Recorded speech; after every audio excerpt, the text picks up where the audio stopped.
The air in the lawyer's office was heavy, the kind of heavy that makes you feel like you're breathing through wet cloth. The blinds were half drawn, letting in thin slats of late afternoon light that cut across the polished mahogany table. I sat at one end, my hands clasped so tightly my knuckles were white.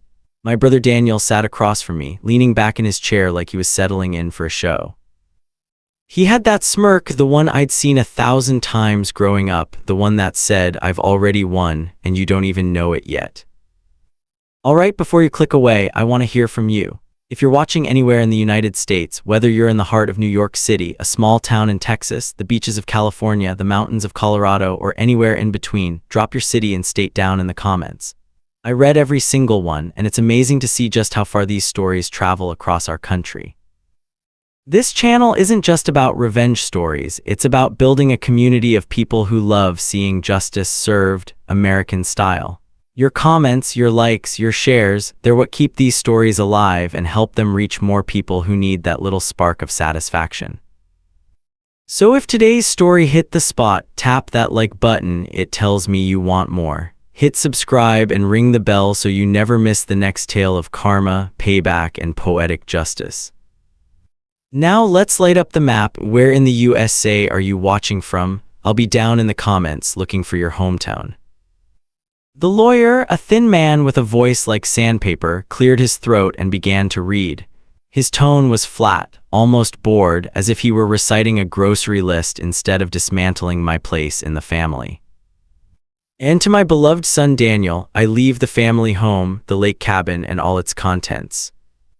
I felt my stomach drop, my ears started to ring, but I forced myself to keep my eyes on the lawyer's face. Maybe there was more, maybe this was just the start. "To my eldest son Michael, that's me, I leave my love and best wishes."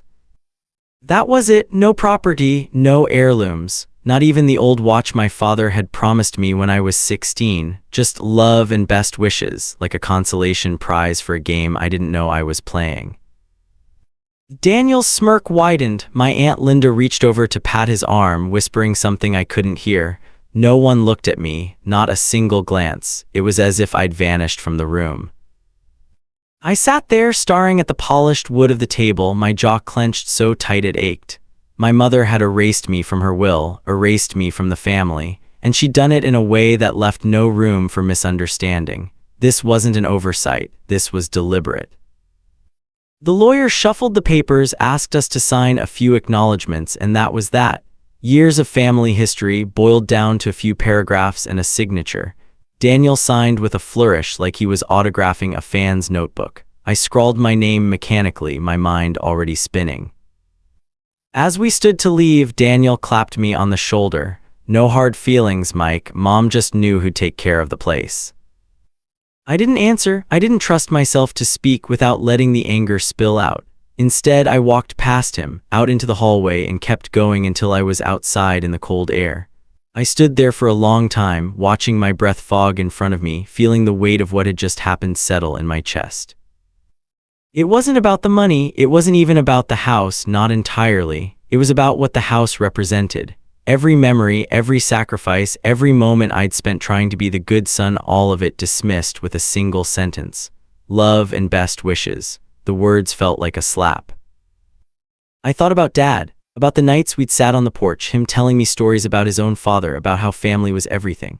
I thought about the time I'd spent patching the roof, repainting the shutters, mowing the lawn in the middle of July while Daniel was off God knows where. I thought about the Christmas mornings, the birthdays, the quiet evenings when it was just me and Mom after Dad passed, trying to keep things together. And now none of it mattered, at least not to them. I walked to my car, my hands still shaking. As I slid into the driver's seat, I caught my reflection in the rearview mirror. My eyes were cold, focused. I knew in that moment that I wasn't going to let this go. They thought they could erase me from the family, pretend I didn't exist. They thought cutting me out of the will would be the end of me. They were wrong.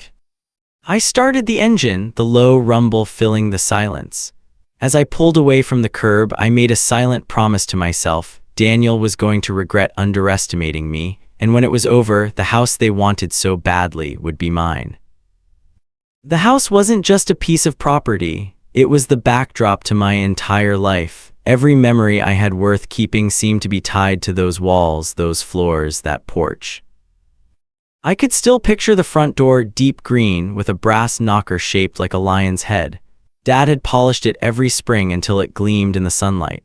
The porch boards creaked in the same spots they had since I was a kid, and the smell of lilacs from Mom's garden would drift through the open windows in May. When I was little, I'd sit on the top step of that porch with a glass of lemonade, watching Dad mow the lawn in his old baseball cap. He'd wave at me every time he passed, like it was our little ritual. When Dad died, I was 19. I was in my second year of college, but I came home every weekend. Mom wasn't good with repairs and money was tight. I patched the roof myself one summer, sweating under the July sun, my hands blistered from the hammer. I painted the shutters, fixed the leaky faucet in the kitchen, even replaced the broken steps on the back porch. Daniel, he was 17 then, still in high school and already a master at disappearing when there was work to be done. He'd vanish for hours, sometimes days, and Mom would cover for him. "He's just a teenager," she'd say. "He needs his freedom." I didn't get that freedom. I was the one who stayed, the one who made sure the bills were paid, the gutters were cleaned, the snow was shoveled. I thought that counted for something. Over the years, I built my own life. I got a job in the city, rented a small apartment, but I still came back to the house often. Holidays, birthdays, random weekends when Mom needed something fixed. I never thought about ownership. It was our house, the family home. But there were signs, looking back, that I was being edged out. When Daniel got into trouble, and he always did, Mom would dip into her savings to bail him out. When I needed help with a down payment for my apartment, she said she couldn't afford it. When Daniel wanted to throw a big party for his 30th birthday, Mom offered the house without hesitation. When I asked to host a small barbecue for my friends, she said she didn't want strangers in her home. I brushed it off, told myself it didn't matter, that she was just being protective, but deep down I knew. The real gut punch came 2 years before she died. I was visiting for Thanksgiving and I overheard her talking to Aunt Linda in the kitchen. "Daniel will take good care of the place," she was saying. "He's the one who should have it. Michael's busy with his own life." I stood there in the hallway holding a plate of pie, feeling like I'd just been slapped. I wanted to walk in to say, "I'm the one who's been taking care of it all these years." But I didn't. I swallowed it like I always did. I told myself she didn't mean it, that when the time came she'd be fair. And then the time came, and she was. Sitting in that lawyer's office, hearing my name followed by love and best wishes, it all clicked into place. Every slight, every dismissal, every time I'd been told I was too busy or didn't need it, it had all been leading here. It wasn't about the bricks and mortar, it was about being erased, about being told in the most final way possible that I didn't belong. That's why it mattered, that's why I couldn't just walk away. Because if I did, it wouldn't just be losing a house, it would be letting them write me out of my own story. The week after the will reading felt like walking around with a stone in my chest. I couldn't focus at work. I'd catch myself staring at my computer screen, replaying the lawyer's words over and over, love and best wishes. It was almost funny in its cruelty. I told myself I'd try one more time to handle this like an adult. No drama, no shouting, just a conversation. I drove out to the house on a Saturday morning. Daniel's car was in the driveway, a shiny black SUV he'd bought on credit. The front lawn was already starting to look neglected, grass too long, weeds poking through the flower beds. Mom's lilacs were drooping. He answered the door in sweatpants, holding a mug of coffee. "Mike," he said, like he was surprised to see me. "Got a minute?" I asked. He stepped aside and I walked into the living room. It looked different already. Some of Mom's furniture was gone, replaced with cheap modern pieces that didn't fit the space. The family photos that used to line the mantel were stacked in a box in the corner. I took a breath. "Look, I know what the will says, but this house, it's important to me. I'm not asking for the whole thing. Maybe we can work out a shared arrangement, or I could buy a portion from you." He smirked, sipping his coffee. You've got your own life. This place is mine now. Mom wanted it that way." "That's not the point," I said, trying to keep my voice steady. "I've put years into taking care of this place. I just want a fair share." He set his mug down and leaned back in his chair. Fair share, you heard the will, you got what Mom thought you deserved. I stared at him, which was nothing. He shrugged, guess that says it all. I left before I said something I couldn't take back. The next step was the lawyer. I made an appointment, sat across from him in his tidy office and laid out my case. I think there was undue influence, I said. Daniel's always been the favorite, but this feels wrong. He listened politely, then shook his head. The will is clear, unless you have concrete evidence, emails, witnesses, medical records showing your mother wasn't of sound mind, there's nothing to contest. And even then, it's an uphill battle. I left his office feeling like I'd been punched in the gut. I called Aunt Linda. She'd always been the most reasonable of my relatives. Maybe she'd understand. Michael, she said, her voice tight, I'm sorry, but I can't get involved. It's family business and I don't want to take sides. You mean you don't want to take my side? I said. Silence. Then it's done, you should move on. I even tried reaching out to a couple of my cousins. One didn't answer my calls. The other sent a short text. Sorry man, don't drag me into this. Every door I knocked on slammed shut. Every polite request was met with a smirk, a shrug, or a wall of silence. The final straw came 2 weeks later. I drove past the house on my way back from a job site. Daniel was in the yard with a couple of his friends, laughing as they loaded some of Dad's old tools into the back of a pickup truck. Tools Dad had told me years ago would be mine one day. I pulled over. What are you doing with those? I asked, walking up the driveway. Daniel didn't even look at me. Selling them, don't need this old junk. They're not junk, I said, my voice rising. They're Dad's. He turned then, his smile cold. They're mine now, just like the house, you should get used to it. I stood there, fists clenched, watching as they drove away with pieces of my father's life rattling around in the truck bed. That night I sat in my apartment, staring at the ceiling. I'd tried talking, I'd tried reasoning, I'd tried appealing to family loyalty. None of it mattered. Daniel wasn't going to give me anything, and no one else was going to help me. That's when something in me shifted. The anger was still there, but it hardened into something sharper. I stopped thinking about what I'd lost. I started thinking about what I could take back. After that day in the driveway, watching Dad's tools disappear in the back of a stranger's truck, something in me clicked over. The grief and anger I'd been carrying hardened into something sharper, colder. I stopped thinking about what I'd lost and started thinking about what I could take back. I didn't tell anyone, not my girlfriend, not my closest friends. This wasn't the kind of thing you talked about over beers or text messages. The fewer people who knew, the better. Instead, I started small. I went online and pulled up the county's property records database. It was clunky, outdated, and slow, but it was all public information. I typed in the address of the house and waited for the page to load. There it was, the official record. Owner, my mother's name, but something caught my eye, a note in the title history section. The last recorded transfer was from my father's name to hers, except it wasn't complete. The document was marked partial transfer. That didn't make sense. I remembered when Dad died, Mom had said she was taking care of the paperwork. I'd assumed that meant everything was finalized, but here, in black and white, was a gap. I printed the record and drove to the county clerk's office the next morning. The place smelled like dust and toner. Rows of filing cabinets lined the walls, each drawer labeled in fading marker. The clerk, a woman in her 60s with reading glasses perched on her nose, asked what I needed. I gave her the address. She disappeared into the back and returned with a thick manila folder.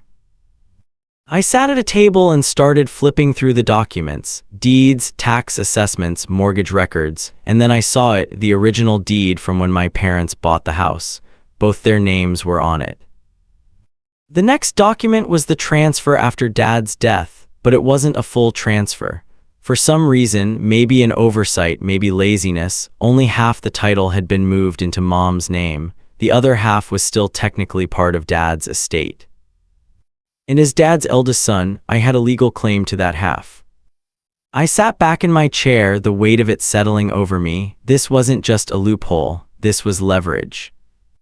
I thanked the clerk, took my copies, and left. Outside, the winter air bit at my face, but I barely felt it. My mind was already racing. I knew I couldn't just walk up to Daniel and announce what I'd found. He'd find a way to twist it, to fight it. No, I needed to make my move quietly, methodically. That night, I called a real estate attorney I'd worked with years ago on a small investment property. We met for coffee the next day. I slid the documents across the table. He read them carefully, then looked up at me. "You know what this means, right?" I nodded. "I own half the house." "Legally, yes, and if your brother tries to sell it without your consent, he can't, not without your signature."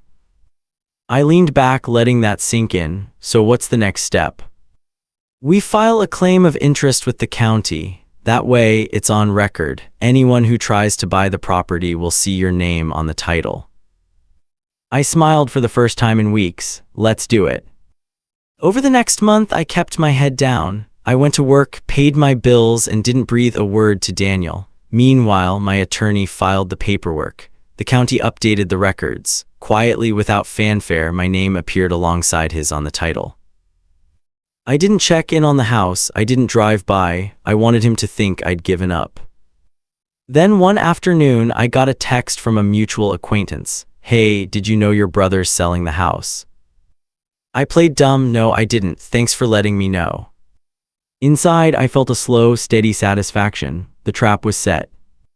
I knew what would happen next. The realtor would list the property. Potential buyers would make offers, and then, during the title search, they'd see my name. Daniel would get the call, and that's when the real fun would begin. I didn't know exactly how he'd react: anger, panic, maybe both, but I knew one thing. For the first time since the will reading, I had the upper hand. And I wasn't about to give it up. It happened faster than I expected. One Tuesday afternoon, my phone buzzed. The caller ID flashed Daniel's name. I let it ring twice before answering, keeping my voice deliberately casual. "Hey. What the hell is going on?" His voice was already raised, tight with frustration. I leaned back in my chair. "You'll have to be more specific." "The realtor just called me. She said there's a problem with the title. Your name is on it. Since when do you own half my house?" I let a beat of silence hang in the air. "Since Dad died. You remember Dad, right? The guy who left me half the estate. Turns out Mom never finished transferring the title. Legally, I've owned half this whole time." "You can't do this," he snapped. "Oh, I can," I said, my tone calm, almost pleasant. "And I am." From that moment, the balance shifted. Daniel had already accepted an offer on the house, a young couple who'd fallen in love with the porch and the big backyard. But now, the sale was frozen. The buyer's lawyer had flagged my name on the title, and without my signature, nothing could move forward. The calls started coming daily, first from Daniel, then from the realtor, then from the buyers themselves. I ignored most of them. When I did answer, I kept my responses short. "I'm not interested in selling my share." Daniel tried to play nice at first. "Look, Mike, we can work something out. I'll buy you out, 20 grand. I laughed. "The house is worth 400,000, Danny. My half is worth at least 200. You think I'm going to hand it over for 20? He swore under his breath. "You're unbelievable." "No," I said, "I'm patient." Weeks passed. The buyers walked away. The listing expired. Daniel was stuck with a house he couldn't sell and couldn't afford. The mortgage payments, the property taxes, the utilities, they were all on him. I knew his finances weren't great. That shiny SUV in the driveway, leased. His credit cards, maxed out. The house had been his ticket to a fresh start, and now it was an anchor dragging him under. I didn't gloat. I didn't need to. Every time he called, his voice a little more desperate. It was its own reward. By the third month, he cracked. "Fine," he said over the phone, his tone flat. "What do you want?" "I want the house," I said simply. "Full ownership. You sign over your half to me and I'll take over the mortgage and taxes. You walk away free and clear." "That's it?" he asked, suspicious. "That's it." There was a long pause. I could almost hear him weighing his options, calculating how much longer he could hold out. Finally, he exhaled, "Send me the paperwork." 3 weeks later, I stood in the county clerk's office holding the freshly recorded deed. My name was the only one on it now. The house, the one they'd tried to take from me, was mine. I drove straight there. The front lawn was overgrown, the flower beds choked with weeds. The porch paint was peeling. It looked tired, neglected. I stepped inside. The air was stale, but the bones of the place were the same. The creak in the third stair, the faint scent of lilacs from the backyard, the sunlight spilling through the kitchen window in the late afternoon. I walked from room to room, running my hand along the walls. This was my home now, not because someone gave it to me, but because I'd taken it back. That night, I sat on the porch with a beer, watching the sun set over the street I'd grown up on. For the first time in months, I felt settled. Daniel had underestimated me. Mom had underestimated me. They thought I'd roll over, accept love and best wishes as my consolation prize.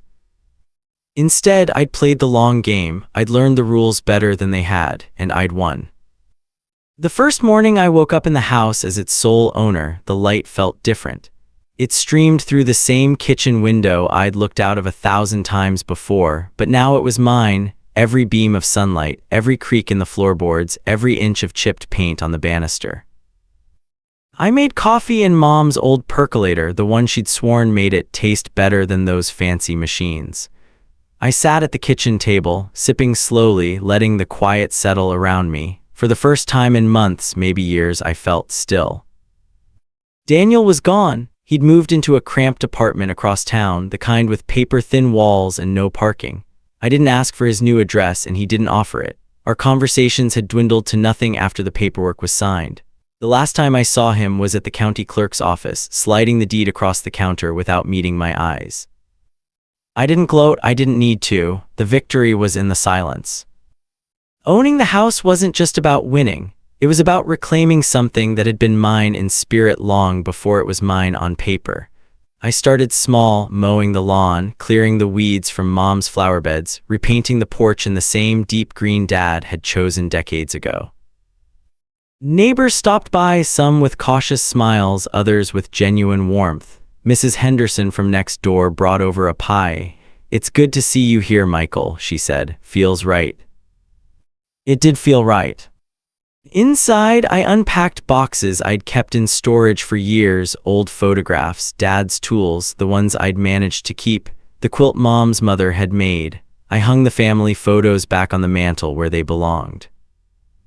Every room I restored felt like erasing a little more of Daniel's careless touch. The cheap furniture was gone, replaced with pieces that fit the house's character. The air smelled like lemon polish and fresh paint instead of dust and neglect. Sometimes, late at night, I'd sit on the porch with a beer and think about how close I'd come to walking away. If I hadn't gone digging through those records, if I'd just accepted the will as final, Daniel would have sold the house, pocketed the money, and I'd be left with nothing but memories. But I hadn't walked away. I'd played the long game. I'd been patient, and in the end, I'd taken back what was mine. Word got around, of course. Family gossip travels fast. I heard through a cousin that Daniel was telling anyone who'd listen that I'd stolen the house from him. I didn't bother correcting them. Let them think what they want. The truth was in the deed, and the deed was in my name. Aunt Linda called once, months later. "Michael," she said, "I hope you're happy. This whole thing has torn the family apart."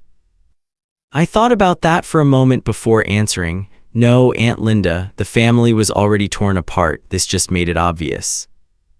She didn't call again. Life settled into a new rhythm. I worked during the day, came home to the house in the evenings. On weekends, I tackled bigger projects, refinishing the hardwood floors, replacing the old fence, planting new lilacs in the garden. Every improvement felt like a quiet act of defiance, a way of saying, "You tried to erase me, but I'm still here." One evening, as I was locking up the shed, I caught sight of the sunset over the backyard. The sky was streaked with gold and crimson, the kind of view you can't buy in the city. I stood there for a long time, breathing it in. This was mine not because someone handed it to me, but because I'd fought for it, because I'd refused to be written out of my own story. Sometimes revenge is loud, shouting matches, slammed doors, public scenes, but the best kind, I've learned, is quiet. It's the kind where you don't have to say a word, where your life, your presence is the proof. Daniel will drive past this house someday. Maybe he already has. He'll see the fresh paint, the trimmed lawn, the lights glowing in the windows, and he'll know. He'll know that the house he thought was his forever is mine, that the brother he underestimated is still here, still standing, still winning. And that knowledge, that's the real revenge. You've ever been cut out of something you deserved, you know how this feels. Share your own story in the comments. I might feature it in a future episode. And if you enjoyed this tale of quiet, calculated revenge, hit that like button, subscribe, and turn on notifications. Because here on Darkside Revenge, we don't just tell stories, we settle scores.